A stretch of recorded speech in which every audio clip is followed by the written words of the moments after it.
Okay then, Raiders, we are back. We've got loads to go over today as we have got a brand new weekly trials in the midst, bringing you guys 5 brand new tasks for your trials movement over the next 7 days. We've also got to take a look at the store, as it does seem that we're not going to be receiving any new skins tomorrow, which is a very strange movement for sure.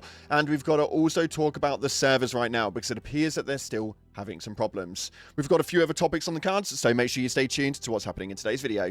If you haven't already, smash that beautiful like button and subscribe with post notifications turned on. It'd be greatly appreciated. On top of that, check out our sponsor for the video, Dreamweaver's Workshop, a good friend of mine who makes 3D modeling printing, and this right here is an awesome helmet from Arc Raiders that you guys could essentially have in front of you right now. I'll leave the link down to his Facebook in the description. You guys can go and message him over there, and he does a lot of personal pieces, so make sure you go and check that one out. Also, let him know that Cloud sent you, and it'll help me out.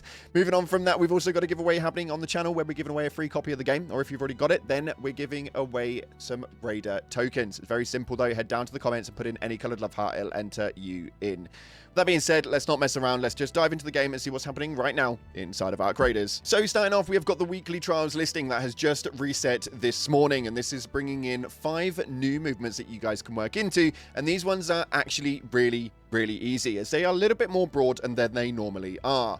First of all, we have got the deliver carryables. Now, the best way to work this one 9 times out of 10 is over on Stellar Montis, because they're a lot more condensed and it's a lot easier to be able to get around and be able to utilize those carryables. That's just my 2 cents on that one. Whether you guys listen to it or not is up to you. Moving on from that, we have got the damage ground-based arc enemies. Now, this is absolutely anything. Ground-based arc is anything that is crawling. That is working from ticks to bastions to bombardiers. You name it. If it's on the ground, you guys can utilize it. Now, obviously, having something with a high amount would be absolutely awesome. So making sure that you guys are running into maybe spaceport and utilizing all the leapers, the bastions, the bombardiers, attacking any of those that you possibly can will give you guys as much damage as possible. Now, obviously, I always recommend going in as a team of 3 because you can utilize a lot more from that. It makes sure that you can get things done quicker and then get the reset and do the whole map all over again. This is going to take some attempts to make sure that you can get everything all in one go, so make sure that you are trying it throughout the week, as you can get some really high scores on this one.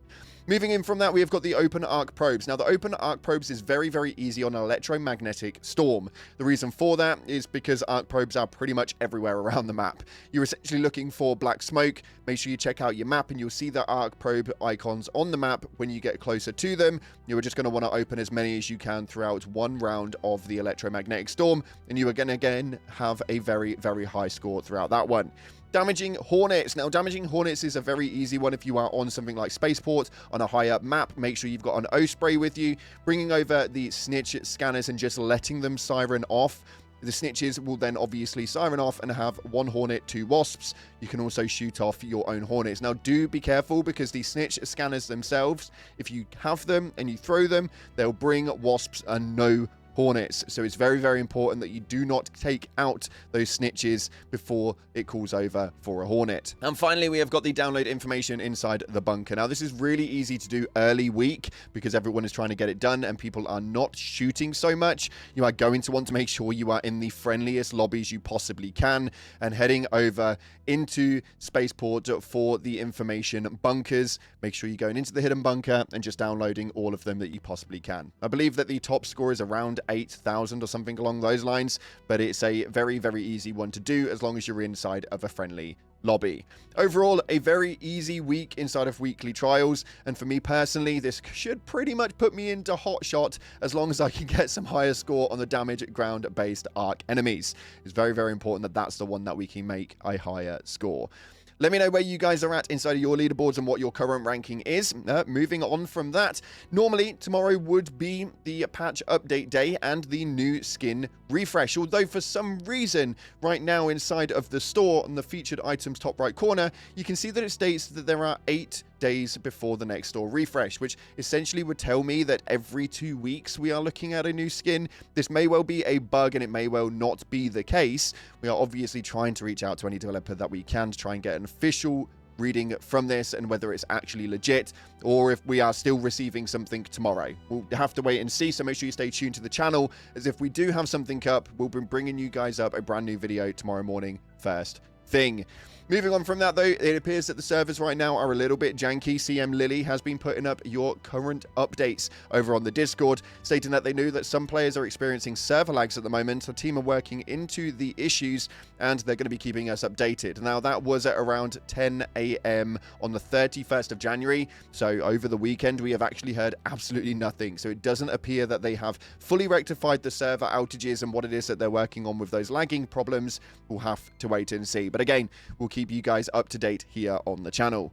Moving on from that, though, we have now obviously got the clips that you guys input in for the community highlights, and they have finally input January's top 10. And again, we have got this awesome backpack that a few of you guys will have gained, with the first winner managing to get 2,400 raider tokens, second place with 1,000, and third place with 500. I love that they seem to do this every single month. I think that is just a really good way to be able to give back to the community that have given you so much. So absolutely awesome. If you haven't submitted your clips, then make sure you head over to the Discord and submit them, because you never know, you may well get through and get some freebies from it.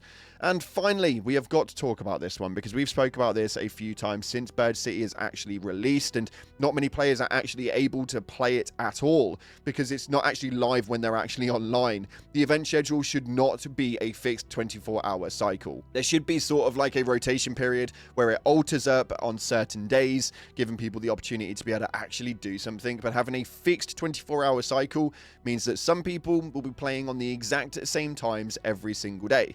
If you work a 9 till 5 and then your children are asleep at about 7, it's likely that you'll be on from about 7, 8 o'clock through till about midnight maybe, and then you've obviously got to go to sleep. But if you're on at the same times every day, you're going to experience the exact same map conditions every single day. So they really need to have some sort of level of a rotation, because realistically, if you are going to put these things into the trials leaderboards, people to be able to have an advantage and be able to get that movement, they need to be able to play the game on those certain map conditions, meaning that those people who are realistically unemployed or work from home or work in content creation are always going to have those top spots, because they've got the ability to be able to utilize that.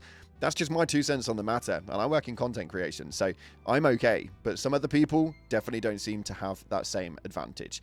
Let me know in the comment section when it is that you are able to play and what map conditions you've actually missed out on, considering we're months into the game's launch. Moving on from that, we've got a lot to talk about, as it appears you guys actually had a lot to say for a recent video where we went over the PvP legendary weapons that are definitely going to be coming in at some stage, based on what it is that our design lead said from Embark Studios. And we also, again, are still having server issues. We've given you guys some updates over there with what they're working on at the minute, so make sure you do check that video out if you haven't already. But for those of you guys who have watched it, your top comments right here, one of them from Austin Edits. Level 75 players should be able to convert XP into seeds. Now, this one was a really big one to me. The main reason for it is because level 75 has been the maximum level for a little while. Now, as much as I am actually okay with that, that is absolutely awesome. The only thing here is that the XP is seeming to be the way that people are getting a bit of a motivational push to do the solos versus squads. XP is the big booster that you guys are able to get. Now, for those of you guys who aren't going into solos versus squads, it's likely that you're going to be a high enough level to take out 3 players at a time.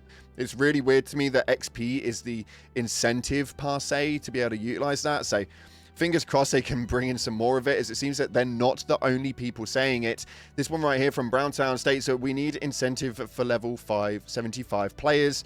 What's my XP for now? Now, obviously, having a conversion from the XP to something else would be incredible. I think that seeds is probably the best way to do it, but again, if you've got any other ideas, do let me know via the comment section. And finally, this one right here from Doom states, I believe that Ark's current gun issue can be solved by splitting PvP damage and Arc damage into 2 separate values. The Bratina could keep its 14 PvP damage and get a 25 to 30 Arc damage, making its monster worth your heavy ammo.